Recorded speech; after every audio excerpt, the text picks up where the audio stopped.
Ichaklar va o't qopi o'rtasida qanaqa bog'liqlik borligini bilasizmi?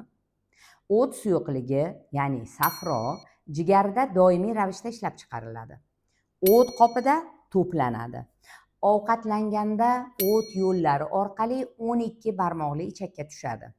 O'tning asosiy vazifalaridan biri bu yog'larni parchalash, hazm qilish, yog'da eriydigan vitaminlarni o'zlashtirishga yordam berish. O't suyuqligi, ya'ni safro, ichak mikrobiotasi bilan ham bog'liq. U ichakdagi bakteriyalar tarkibiga ta'sir qila oladi.